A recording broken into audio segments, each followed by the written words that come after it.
किन महिलाहरूलाई पुरुषको तुलनामा रक्सीको मात छिटो लाग्छ? महिलाहरूलाई पुरुषको तुलनामा रक्सीको मात छिटो लाग्नुका कारणहरू यस प्रकार छन्। नम्बर 1, पुरुषको तुलनामा अल्कोहल डिहाइड्रोजिनेज इन्जाइम कम हुनु।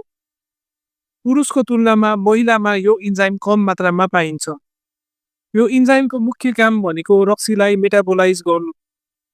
यो इन्जाइमको कमीले गर्दा पुरुषको तुलनामा महिलाहरूमा रगतमा रक्सीको मात्रा छिटो बढ्छ र रक्सीको असर पनि लामो समयसम्म रहिरहन्छ। नम्बर 2, तौल अथवा बडी वेट कम हुनु। औसतमा पुरुषको तुलनामा महिलाको तौल कम हुन्छ। कम तौल भएकाले बराबर मात्रामा रक्सी सेवन गर्दा पनि महिलाहरूलाई रक्सीको मात छिटो बढ्छ र लाग्ने गर्दछ। नम्बर 3, लिन बडी मास कम हुनु।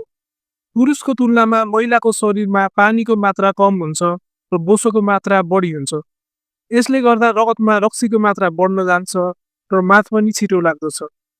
नम्बर 4, महिनावारीमा हुने हर्मोनको उतार चढाव। महिनावारीको केही चरणहरूमा इस्ट्रोजेन हर्मोन बढी हुने गर्दछ र रक्सीको मेटाबोलिजम ढिलो हुन्छ। यसले गर्दा रक्सीको मात बढी लागेको अनुभव हुन्छ। महिलाहरूमा रक्सीको मात मात्र होइन, रक्सीको लत पनि छिटो विकास हुने गर्दछ, जसलाई टेलिस्कोपिङ इफेक्ट भनिन्छ।